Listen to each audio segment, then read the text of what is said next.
Hi, and welcome to today's Engaging for Missouri webinar. I'm Alice Roach from the Division of Applied Social Sciences at the University of Missouri, and I'll be your host today. With each of these 30-minute webinars, we intend to share research-based insights that leaders like you can apply in your own work to benefit and strengthen the state's agriculture and food system, hospitality sector, and communities. For today's webinar, we have Dr. Chris Fulcher and Jamie Kleinzorgi, and they will present about all things Missouri. Before I invite them to begin, I want to share a few housekeeping notes. First, we'll close the webinar today with a question and answer session. Those of you who connected to today's webinar via your computer can submit your questions in the chat screen. So to open that chat screen, you can just click the chat button that you'll see at the bottom of your Zoom window. If you join via phone, then you can send your questions to me via email at roacham@missouri.edu. Second, all attendees are muted and may not start their video. Third, if you encounter any technical difficulties, then you can just let me know by submitting a comment in that chat screen, or you can also send me an email at roacham@missouri.edu, and I'll do my best to help you troubleshoot. Fourth, we will make a recorded copy of this webinar available to you.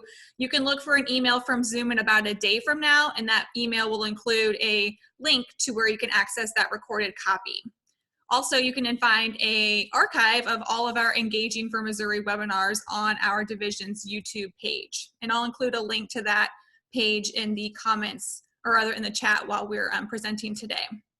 So now we'll transition to the topic of today's webinar, which is titled All Things Missouri, a data and mapping resource for Missouri. So presenting on this topic are Dr. Chris Fulcher, who's the director of MU's Center for Applied Research and Engagement Systems, also known as CARES, and Jamie Kleinzorgi, senior project coordinator with CARES. So thank you, Chris and Jamie, for presenting today. Chris, if you could please start your video and unmute your microphone, then we can begin your presentation.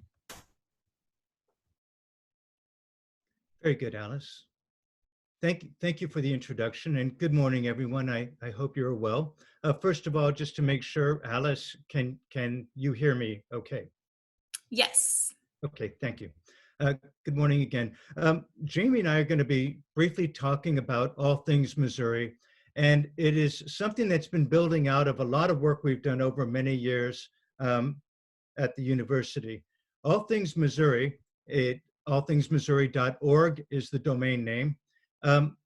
Is really around building off of a lot of work we've done with mapping and other types of data visualization for reporting systems as it relates to people in place.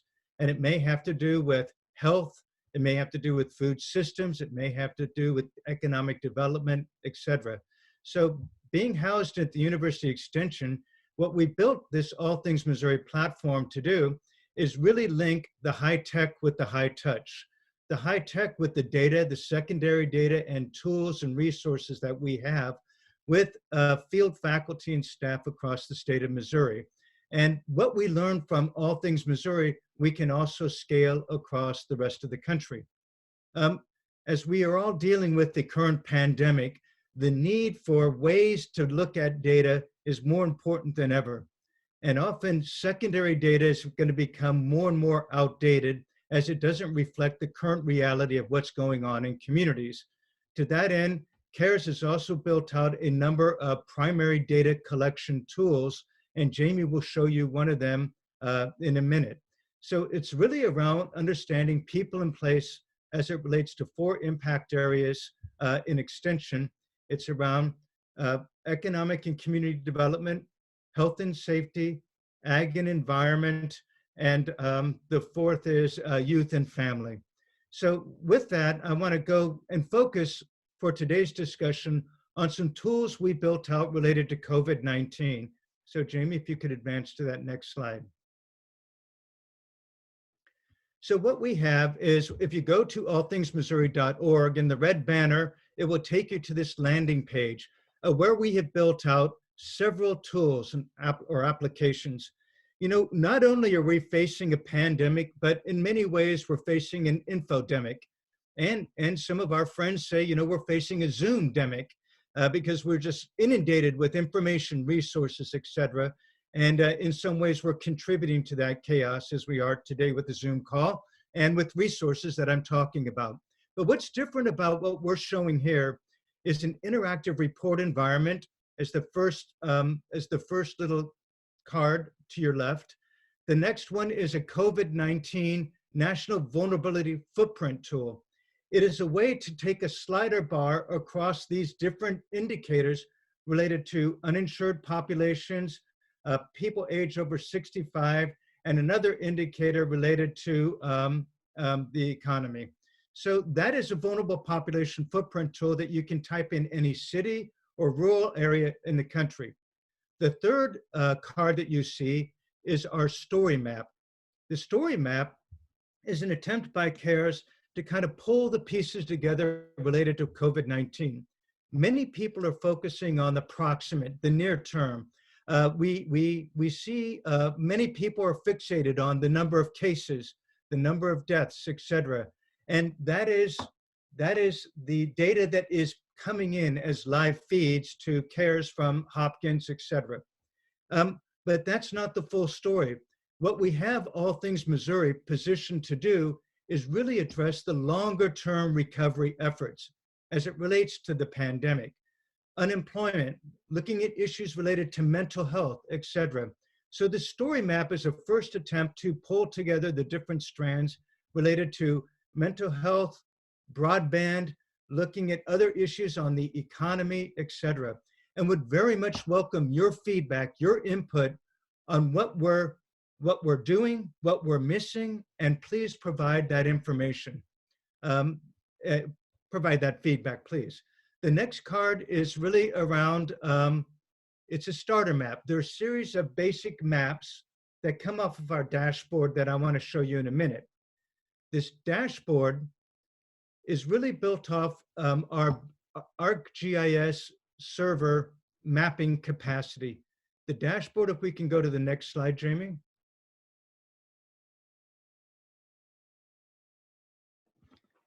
So what you're seeing is one of 4 different dashboard views. This dashboard is really looking at and you can select any county in the state. And this one focuses, I believe, on the demographic data. So the demographic, in the upper left you have, and I want to make sure I'm capturing the chats along with this. Okay, I'm not going over time. I want to make sure I don't do that. But what we have is a demographic dashboard. We have a health dashboard, and we have another type of dashboard related to COVID-19. So there are different views to the impact, looking at the economy and economic dashboard.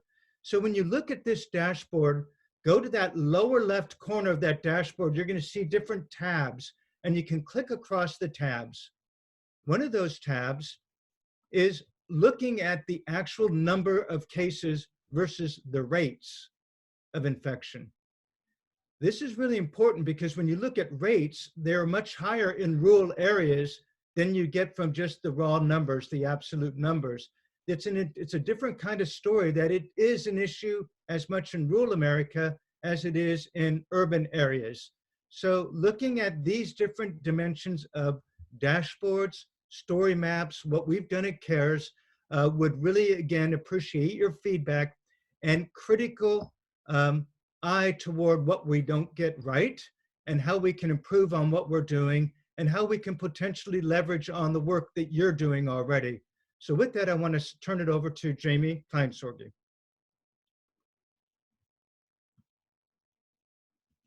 Great. Thank you so much, Chris. As Chris mentioned, so those resources are available on allthingsmissouri.org, and so you can go visit those today.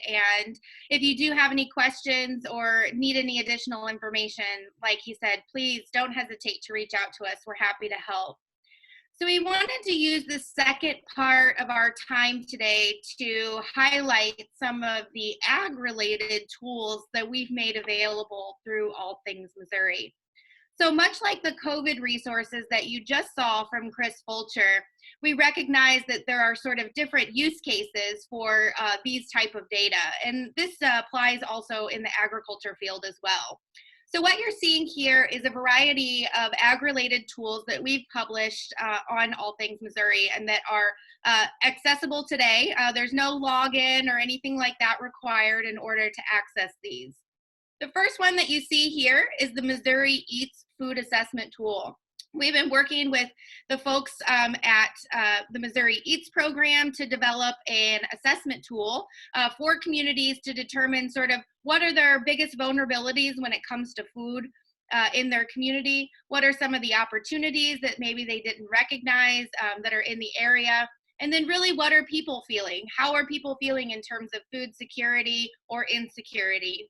And so this Missouri Eats Food Assessment Tool is available for every county across the state of Missouri, and you can even combine counties if you wanted to create a region. So I would encourage you to check that out if you're interested in looking at sort of the larger food system role in and around your area. We also have the Missouri Ag Intel site.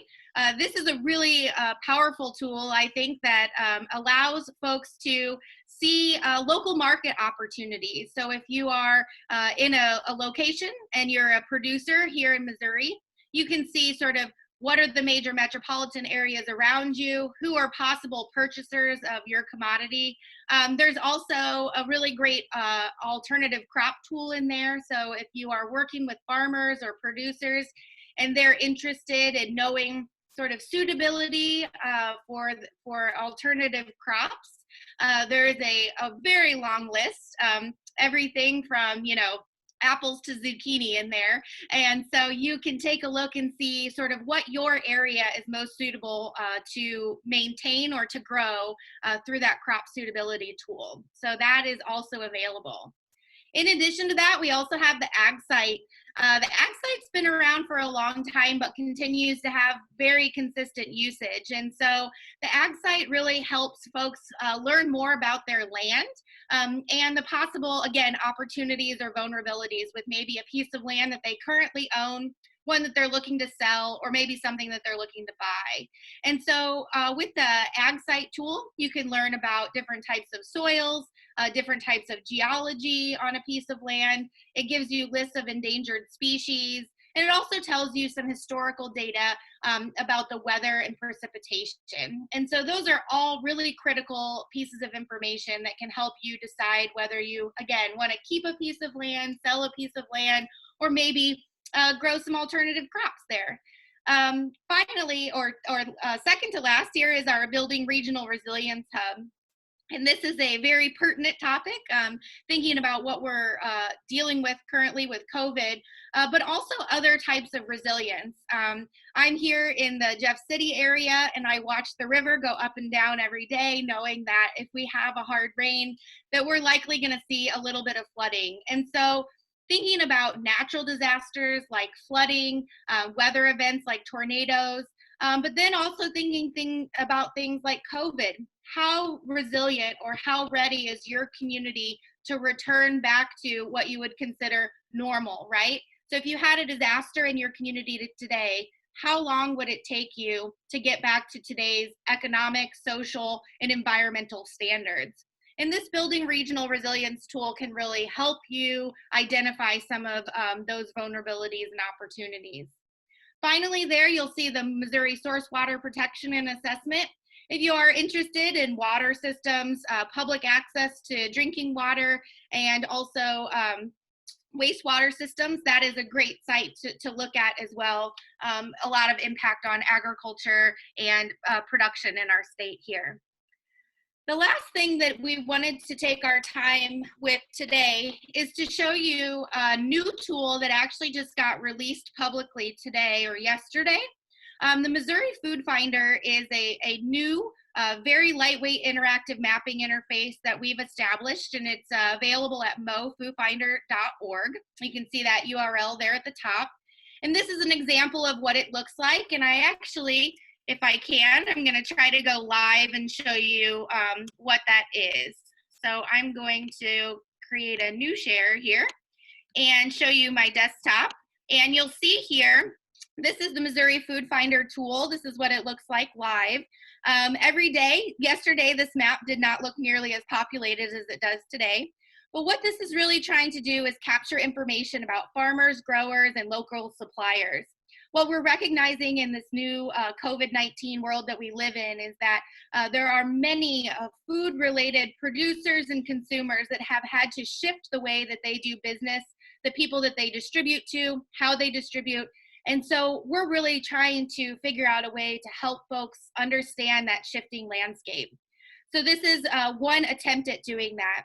So what you can see here is you can see that we have a tab that says register your local food business. And that's just a quick 5-minute survey that allows you to enter information about your local food business. You can see here, this is a quick form. It says it'll take about 5 minutes to complete. And basically what it's going to capture is just some really basic information about the name of your business, what type of food production you're providing, what type of food distribution you're interested in. And then what happens is you'll see that it populates automatically here on the map.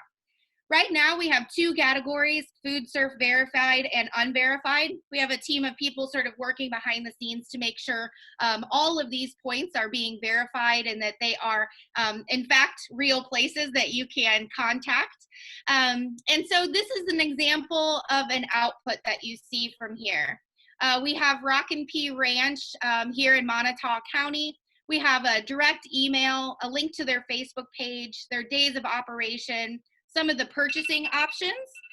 So you'll see here Monday, Tuesday, Wednesday through Sunday, carry out, pickup, what type of business is it? And then what types of foods are offered. So if you're looking to be able to purchase these types of foods, you can do that. And I think that reality is that this is going to be helpful not only for large consumers, businesses and others, but also for individuals who are looking to maybe shift the way they purchase food, or small businesses, right? And so we're really looking to watch this grow now that it's been launched. And so if you do have a point that you want to add to the map, you can do that today just by going to mofoodfinder.org and clicking this register your local food business.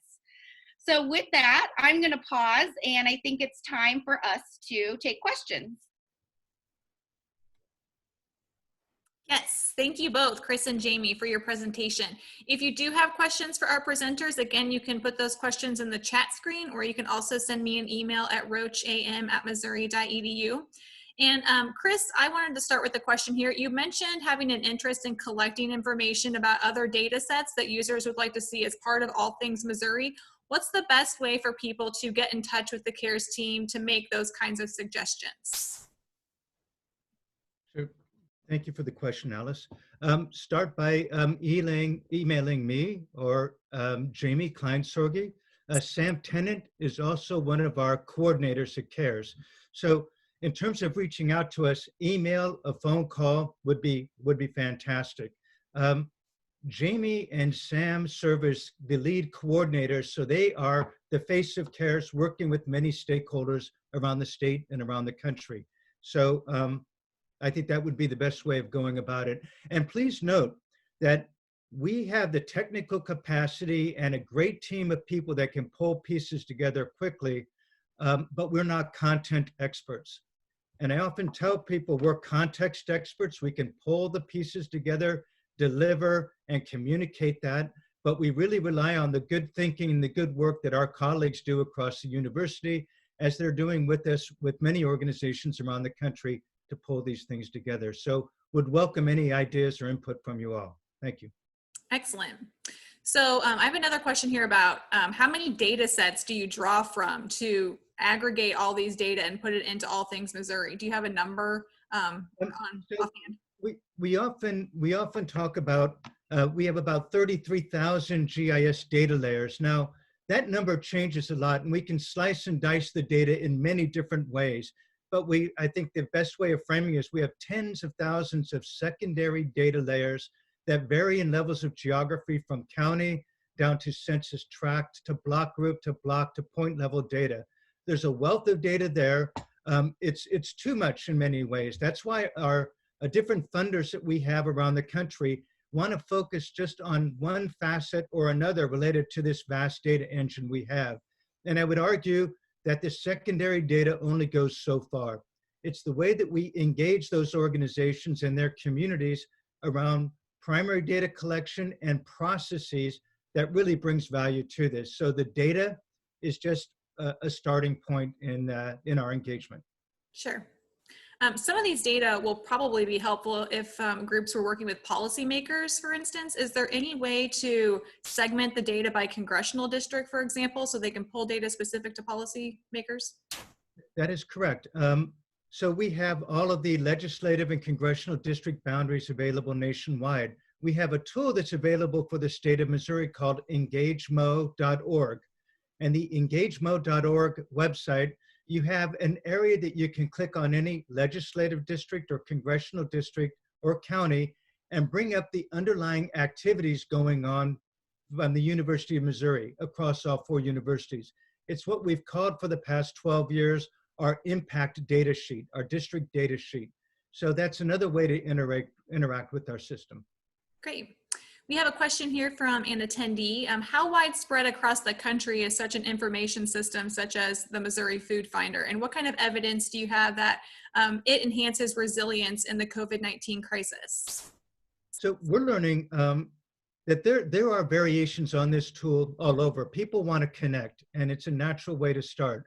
I think what's unique about what we're doing with CARES is Missouri Food Finder.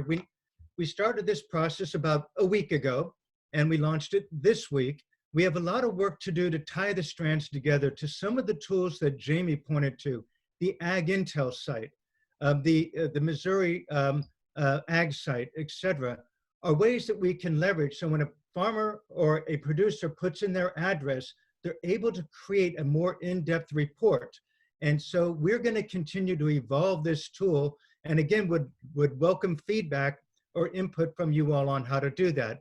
In terms of resilience, I think we worked with the National Science Foundation as part of this EPSCoR project several years ago on that building regional resilience and vulnerability. And we have a national county level index of the level of vulnerability of some regions versus the resilience of others.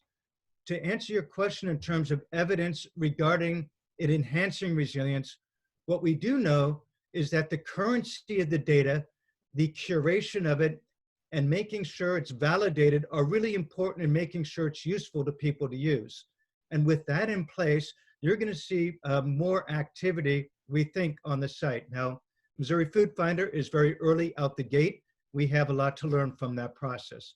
But again, if it's locally generated, primary data contributed, it adds to that resilience as opposed to a broader membership base where you're pulling a lot of secondary data like USDA's farmers markets. As we engage, by the way, Lauren Farmeyer is the point person, the impetus for this Missouri Food Finder tool. We'll share the press release through Alice after the call here. She was the impetus for really thinking through the relevance of, for example, farmers markets. She looked at 5 of the farmers markets that we had in our Ag Intel site. 3 of those farmers markets are no longer in business. How do we get better and more current data related to the other types of point data to help make this more useful? So I'll pause there. Excellent. Thanks for that response. How frequently are the data sets updated that are included in All Things Missouri? That depends on the data set. As we look at unemployment rates, as of yesterday, we just updated February's unemployment rate. So if it's monthly, quarterly, annually, 10-year snapshots, we have 4 people working full-time around the data management and data acquisition of those. On our website, we also have a place that you can pull down a data list that shows that high-level metadata for each data set that we have. Would be happy to share that with you or follow up with you if you're interested in getting that currency of the data. Great, thank you. Can you give some examples of how users have made use of the All Things Missouri data and applied that? Jamie, do you want to take that? Yeah, absolutely. So I think that we have a really a wide variety of examples. One of the examples that I can bring up today is related to some of the opioid work that we've been doing across the state. So as we know, it's sort of a parallel pandemic that's going on, or epidemic, around opioid use, abuse, and overdose. And so what we've been able to do is work directly with those communities that have been funded from a federal level, to determine different types of indicators that would be helpful for them, not only to assess their community, but also to do some action planning and actually take action on the ground. And specifically, a part of the problem is that there aren't enough healthcare providers, right, that are licensed to provide different types of medicine-assisted treatment like buprenorphine. And so what we've been able to do is really work with some of the national secondary data that Chris has been mentioning, to pull lists of providers, and then to also partner with those local communities to basically validate, check, and grow that list of buprenorphine providers across the state. And so what that does is it tells us a couple of things. It tells us that those communities are taking action, right, to actually address the access issue to different types of healthcare providers that can help curb this epidemic. And then also what it does is it gives us a really great look at workforce issues, right? How do we start looking at attracting and retaining more healthcare providers that are willing to serve populations that have drug issues or that need additional rehabilitation? So I think that's a good example of ways that we've been able to partner, and ways communities have not only used data to inform their assessment, but then also to inform and drive action. So I wanted to add, just build on Jamie's comment there around the opioid work. So what CARES did with the Missouri Rural Hospital Association is built a statewide opioid reporting system, and that's publicly available as well. So with that and the engagement of communities, that was through the implementation phase of HRSA funding. So what we built out and the way we are engaging communities, when we came back as a state to apply for the plan or for the actual implementation grants, Missouri was awarded $8 million, more than any other state. The program officer said the reason for that is because we had our act together. We were collaborating and we were coordinating with communities in a meaningful way.